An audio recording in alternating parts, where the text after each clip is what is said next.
Here's a quick look at the Pioneer stereo receiver, model number SX-535. Was made in Japan. I think they started production in 1974 and stopped in 1976, so just a couple of years. It uses FET transistors in some of the equalizer stages, and I like the sound that FET transistors produce. It's somewhat similar to a tube sound. This is, I think it's 30 watts per channel. It allows the use of 2 tape decks, a record player, and an auxiliary. We'll just go through it quickly. Unfortunately, not all the lights are working on this. You see them powered up. You can just see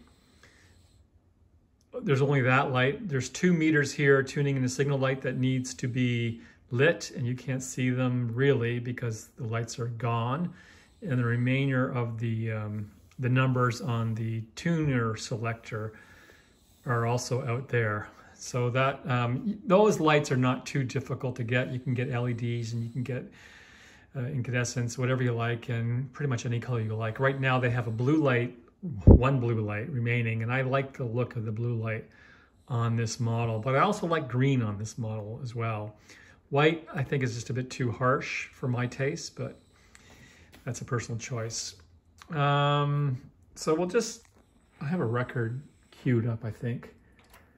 It'll start up as we're talking here, and you can hear it.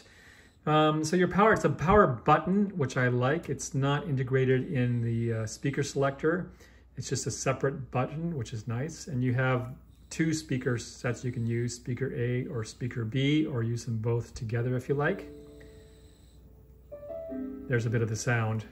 So it's just a nice sort of classic sound to it. You've got your bass knob that clicks. Treble also clicks. Balance does not click. And you have the ability to play mono or stereo. Here's your headphone jacks there. I forgot to mention that. One of your 2 tapes can be selected here. A loudness button, your volume, and then your function button. And then a mic jack here as well. Which is kind of cool about the look of this thing is that all of the knobs are the same size. There's no variation in there. They're kind of grooved a little bit, as you can see, which is quite nice. Just turn that down. And your tuning knob up here is also grooved.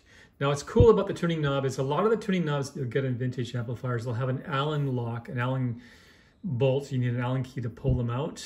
For cleaning, it's a bit of a hassle getting your Allen key in there to get them out. This does not have any bolt. You can just pop them out, which is quite handy for cleaning. It's in a wood case. It's large as receivers go. It's large. It's not a monster, but it's certainly a large receiver. The speaker jacks in the back are screw type, so there's no, I mean, it's difficult for them to break. They're not ideal. They're not great for banana plugs. You have to do a bare wire or a fork connection with your wire. But it's a good receiver. I like these early-ish, not that early. I mean, they don't go back to the 60s, but these sort of early 70s receivers that Pioneer put out. I like the way they look. I think they've got a nice classic look. I like the wood siding that they have here on the side, and I certainly like the sound that they make. Thanks very much for watching.